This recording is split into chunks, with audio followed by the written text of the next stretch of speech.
A particle of mass 50 gram moves on a straight line. The variation of speed with time is shown in figure. Find the force acting on the particle at t equals to 2, 4 and 6 second. ठीक है, अब देखिए बच्चों, हमें क्या find करना है? Force. हमें वीटी ग्राफ दे रखा है। वीटी ग्राफ दे रखा है बच्चों, तो आपको वीटी ग्राफ देखते ही दो चीजें तो दिमाग में आना ही चाहिए कि वीटी ग्राफ का अगर हम स्लोप कैलकुलेट करें, अगर हम स्लोप कैलकुलेट करें तो वो क्या देगा बच्चों? वो हमें एक्सेलरेशन दे देगा, वो हमें एक्सेलरेशन दे देगा। और एक और चीजें हैं वीटी ग्राफ का कि अगर हम एरिया कैलकुलेट करें, एरिया अंडर वीटी ग्राफ, तो वो हमें क्या देगा? डिस्टेंस डिस्प्लेसमेंट दे देगा।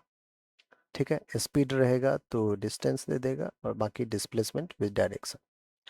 तो बच्चों ये दो चीजें आपके दिमाग में बिल्कुल आना ही चाहिए। वीटी ग्राफ देखते ही हमारे भी दिमाग में आ गया कि भाई एक्सेलरेशन फाइंड करना है। क्यों एक्सेलरेशन फाइंड करना है? क्योंकि फोर्स का है फाइंड करना है। न्यूटन सेकंड लॉ कहता है force is mass into acceleration. Mass हमें गिवन ही है, तो एक्सेलरेशन अगर हर एक पॉइंट पे, हर एक टाइम इंस्टेंट पे फाइंड कर लिया जाए तो फोर्स भी हर इंस्टेंट पे हम बता सकते हैं। बिल्कुल अच्छी बात है। पहला टाइम इंस्टेंट है t इक्वल्स टू 2 सेकेंड। बच्चों t इक्वल्स टू 2 सेकेंड पे अपन एक्सेलरेशन फाइंड करने वाले हैं।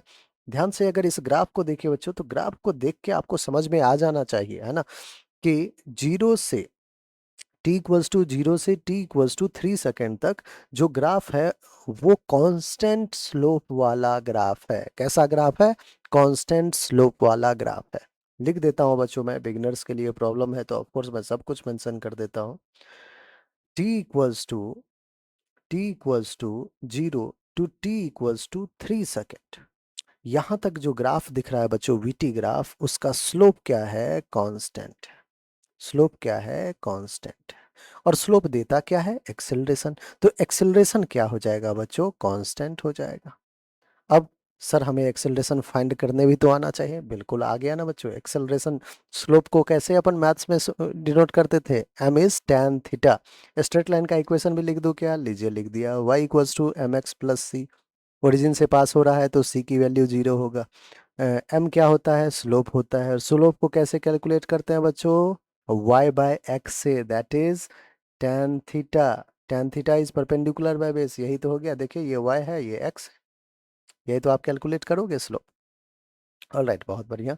तो कहोगे कि सर ठीक है, ये बहुत सारी बातें हमने कर भी लिया है, अब हम स्लोप तो बिल्कुल कैलकुलेट करने के लिए तैयार हैं। t इक्वल्स टू, पहला हमारा है expression t equals to 2 second. आप कहोगे 0 से 3 सेकेंड तक कांस्टेंट ही है, फाइंड कर लेते हैं अपन। जितना यहाँ होगा उतना ही किसी भी 0 से लेके 3 तक एक्सेलरेशन हर जगह कांस्टेंट है। तो t इक्वल्स टू 2 सेकेंड तक ये स्लोप कितना हो जाएगा बच्चों? परपेंडिकुलर। परपेंडिकुलर कितना है? 15। और बेस कितना है बच्चों? 3। So acceleration, that is slope is acceleration, acceleration is slope, और slope is perpendicular divided by base. So 15/3 will be 5 metre per second square. All right बच्चों, हमें तो फोर्स चाहिए। तो कहोगे सर फोर्स होता है मास इनटू एक्सेलरेशन। मास है 50 ग्राम, ग्राम को केजी बना लिया, 1000 से डिवाइड करके, इंटू एक्सेलरेशन ए कर दिया। एक जीरो ने एक जीरो को कैंसिल कर दिया। फोर्स की वैल्यू आ रहा है 25/100। 25/100 is nothing but 0.25 Newton. All right बच्चों, ये लीजिए, फोर्स आपका फर्स्ट पे तैयार है। आइए अब दूसरे पे देखते हैं। दूसरे time instant t equals to 4 second. बच्चों आइए अब 3 के आगे बढ़ते हैं। अब अपने काम को 3 के आगे लेके चला जाए।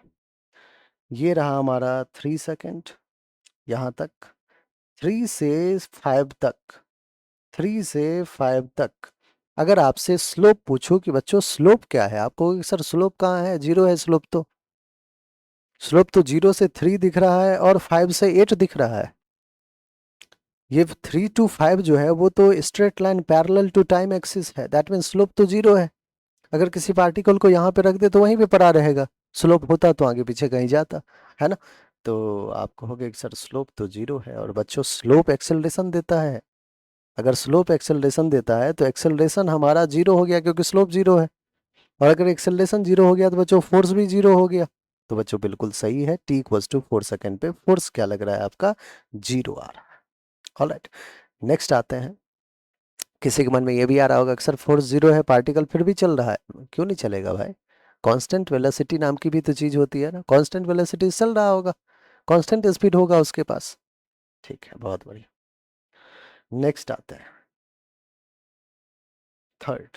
थर्ड इंस्टेंट है t equals to 6 second. 6 second पे फिर बात कर लेते हैं बच्चों। आपको होगा कि सर अब तो 0 से 3 सेकेंड किए थे ना, अब तो बिल्कुल प्रो हो रखे हैं। अब तो आप 5 से लेके 8 तक तुरंत कहो तुरंत एक्सेलरेशन निकाल के बता देंगे। ये हमारा जो स्लोप है बच्चों, अगर आप ध्यान से देखें तो वो निगेटिव हो चुका है। निगेटिव एक्सेलरेशन देगा अब आपको। क्यों सर नेगेटिव क्यों देगा बच्चों? यहाँ पे वेलोसिटी देखिए 15 है और यहाँ पे वेलोसिटी 0 है, तो निगेटिव एक्सेलरेशन है तभी तो वेलोसिटी उसकी डिक्रीज हो रही है। 15 से 0 आ चुका है, दैट मीन्स जो फोर्स एक्ट कर रहा है ना, वो रिटार्डिंग फोर्स है। रिटार्डिंग फोर्स क्या कर रहा है? इसके वेलोसिटी को डिक्रीज कर रहा है। रिटार्डिंग फोर्स है तो रिटार्डिंग एक्सेलरेशन भी होगा। ठीक है सर, तो एक्सेलरेशन की वैल्यू फाइंड कैसे करें? अरे एक्सेलरेशन तो स्लोप से ही फाइंड करेंगे, है ना? तो चलो स्लोप फाइंड कर लेते हैं। स्लोप कहोगे सर फिर से वही परपेंडिकुलर बाय बेस की कहानी है, और परपेंडिकुलर अब भी वही 15 दिख रहा है और बेस अब भी 5 से 8 में 3 दिख रहा है। तो भाई एक्सेलरेशन जो है वो है तो सर वही 15/3 दैट इज 5, लेकिन नेचर इस बार अलग हो गया है, दैट इज माइनस का 5 मीटर पर सेकेंड स्क्वायर हो जाएगा। एक माइनस साइन आप लगा लो सर, क्योंकि इसने वेलोसिटी को डिक्रीज किया है। बच्चों अगर एक्सेलरेशन -5 है तो फोर्स क्या हो जाएगा? आप कहोगे फोर्स होता है मास इंटू एक्सेलरेशन, अगेन वही सेम बातें हो गई ना बच्चों। 50/1000 इंटू माइनस का 5, कैंसिल करेंगे, जीरो जीरो कैंसिल होगा, माइनस का फिर 0.25 न्यूटन हो जाएगा। बच्चों माइनस का 0.25 न्यूटन कह लीजिए आप, या फिर आप ये कह सकते हैं कि sir 0.25 newton opposite to the direction of motion, ऐसे भी कह सकते हैं। तो फोर्स की वैल्यू आ चुकी है। जैसा 0 से 3 सेकेंड में जितना फोर्स था बच्चों, उतना ही फोर्स है 5 to 8 सेकेंड, उतना ही फोर्स है हमारा 5 to 8 सेकेंड में। डिफरेंस क्या है दोनों में? 0 से 3 में वेलोसिटी इंक्रीज किया है, इसका मतलब फोर्स जो है वो पॉजिटिव वर्क कर रहा है।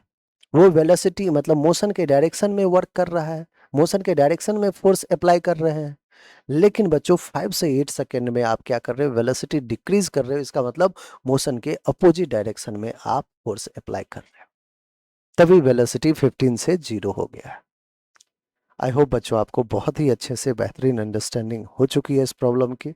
अगर आपने अभी तक चैनल सब्सक्राइब नहीं किया बच्चों तो आप चैनल सब्सक्राइब कर ले, वहाँ पे एक से एक बेहतरीन प्रॉब्लम्स जेईई और नीट के बेहतरीन एक्सप्लेनेशन के साथ आपके लिए तैयार है।